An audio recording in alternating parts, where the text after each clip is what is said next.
அன்பு எதிர்க்கட்சி தலைவருக்கு வணக்கம். கடந்த காங்கிரஸ் ஆட்சி காலத்தில் அமைக்கப்பட்ட மீட்டர் ஏதோ காங்கிரஸ் ஆட்சிக்கு வந்த பிறகு 16-17க்கு பிறகு அதற்கான முன்வரைவு ஏற்படுத்தப்பட்டு அதற்கு பின்னாலே அந்த மீட்டர்கள் வாங்கப்பட்டது போன்ற ஒரு தோற்றத்தை தற்போது ஆளக்கூடிய பிஜேபி என்ஆர் அரசு ஏற்படுத்தி கொண்டிருக்கிறது. உண்மையான நிலை என்னவென்றால் 16க்கு முன்பாக ஆண்ட என்ஆர் காங்கிரஸ் ஆட்சி காலத்திலே அப்பொழுதைய மின்சாரத்துறை அமைச்சர் தியாகராஜன் அவர்களும் அப்பொழுதைய முதலமைச்சர் என் ரங்கசாமி அவர்களும் சேர்ந்து மத்திய அரசினுடைய வற்புறுத்தலின் பேரில் வாங்கப்பட்ட மீட்டர் தான் அந்த மின்சார மீட்டர். அந்த மின்சார மீட்டர் இறுதி கட்டத்தில் இருக்கின்ற அந்த ஒப்பந்தங்கள் எல்லாம் இறுதிக்கட்டம் இருக்கின்ற நேரத்தில் தான் காங்கிரஸ் ஆட்சிக்கு வந்தது.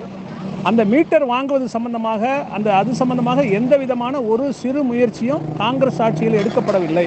இவையெல்லாம் தியாகராஜன் மின்சாரத்துறை அமைச்சராக இருக்கின்ற பொழுதும் திரு மாண்புமிகு ரங்கசாமி அவர்கள் முதலமைச்சராக இருக்கின்ற போது நடந்த விஷயங்கள் தான்.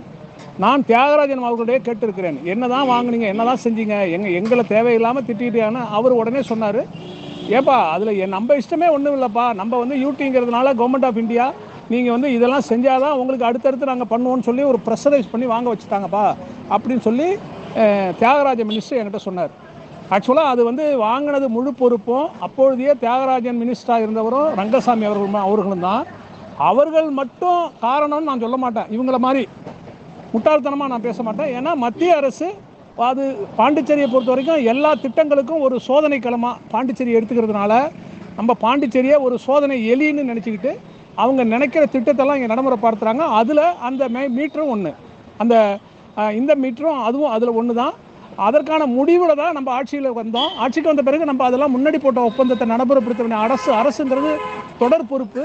ஆகையினால தான் செஞ்சுமா ஒழிஞ்சு காங்கிரஸ் ஆட்சி காலத்தில் கமலக்கண்ணன் மின்சாரத்துறை அமைச்சராகவும் மாண்புமிகு முதலமைச்சர் நாராயணசாமி அவர்களும் இது சம்பந்தமான எந்த முன்முனைப்புகளையும் எடுக்கவில்லை. கட்டாயமாக இந்த மின்மீட்டர்களை பொருத்தினால்தான் உங்களுக்கு மத்திய அரசினுடைய திட்டங்கள் இருக்குல்ல, சென்ட்ரலி ஸ்பான்சர்டு ஸ்கீம்ஸ், அவங்களுக்கெல்லாம் ஃபண்டு கொடுப்போம்னு சொன்னதுனால அதை செய்ய வேண்டிய கட்டாயத்துக்கு வந்தோம். இது எல்லாம் அமைச்சருடைய ஒரு தனி கருத்தில் இது நடக்கலைங்கிறத நான் இதன் மூலமாக தெரிவிச்சு. அனைவருக்கும் வணக்கம். நான் உங்கள் பார்த்திபன். இப்போ நீங்கள் கேட்டுக்கிட்டு இருக்கிறது யாரோட வாய்ஸ்னாக்கா, முன்னாள் மின்துறை அமைச்சர் திரு கமலக்கண்ணன் அவர்களுடைய வாய்ஸ் தான் இது.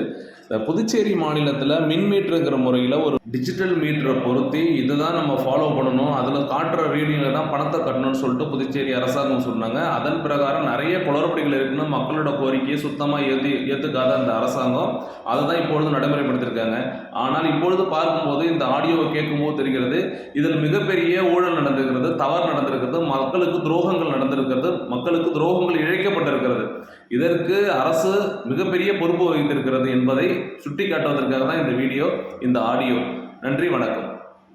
இது சம்பந்தமாக ஆவணங்கள் இருக்குன்னா இப்போ ஆட்சியாளர்கள்ட்ட தான் கேட்கணும். மின்சாரத்துறையில் பிஎஸ்சி கமிட்டி மூலமாக அசம்பிளிக்கு கமிட்டி போட்டு எப்போ ஃபஸ்ட்டு அதற்கான ஸ்டார்டிங் ஆரம்பிச்சுது, எப்போ முடிவடைந்ததுன்னு கேட்க சொல்லுங்கள். ஆனால் நம்ம கடைசியாக வந்தபோது உட்காரும் போது அவங்களாம் முடிவு பண்ணிட்டாங்க. அதற்கான பேமெண்ட்டெல்லாம் நம்ம இருக்கும் போது தான் கொடுத்தோம், நம்ம கொடுக்க முடியாதுன்னு சொல்ல முடியாது. இதுதான் உண்மை. இதை நீங்கள் சட்டமன்றத்தில் தெரியப்படுத்துங்க. என்ன பியூட்டினா, ஒரு தோத்து போயிருக்கிற ஒரு பேச தெரியுதுன்னா அவர் துறையில் அவர் இஷ்டத்துக்கு எதுவும் நடக்கலன்னு அர்த்தமா? அதுதான் எனக்கு என்னுடைய கேள்வி.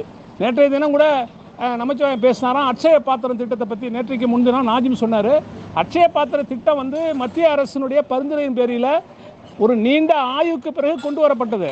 சரி, அந்த அட்சய பாத்திர திட்டத்தை துவக்கினது யார், துவக்கி வச்சது யார்? இதே நமச்சிவாயம் ரங்கசாமி தானே. இவங்க வேணான்னு சொல்ல வேண்டியதானே, எக்ரிமெண்ட்டை முடிச்சுக்க முடிய வேண்டியதானே. இவங்க ஏன் அனுமதிச்சுட்டு இப்போ என்னமோ கமலக்கண்ணன் தான் செஞ்சார், கமலக்காலை பற்றி சட்டமன்றத்தில் பேசுகிறாருன்னா இவங்கெல்லாம் எதுக்கு அமைச்சராக இருக்காங்க? இவங்களுக்கெல்லாம் எதுக்கு அதிகாரம்? வேணா ஒரு சிட்டிங்கு சீஃப் செக்ரட்டரியேட்டில் போவோம், எல்லா ஃபைலையும் எடுப்போம், மின்சாரத்துறையிலையாக இருக்கட்டும் கல்வித்துறையாக இருக்கட்டும், நான் செஞ்ச முடிவுகளில் என்ன தவறு இருக்குன்னு சொல்லட்டும். கேளுங்களேன், அவங்கள்ட்ட டைம் கேளுங்களேன். சரியா? வணக்கம் தலைவரை, சொல்லுங்கள், அசம்பிளியில் சொல்லுங்கள். இல்லை எனக்கு பேசுகிறதுக்கு சான்ஸ் வாங்கி கொடுக்க நான் வர்றேன். இவங்களெல்லாம் அப்படியே நாராக பிச்சு போட்டுட்டு வர்றேன். சரியா? தேங்க்யூ. நமச்சிவாயம்.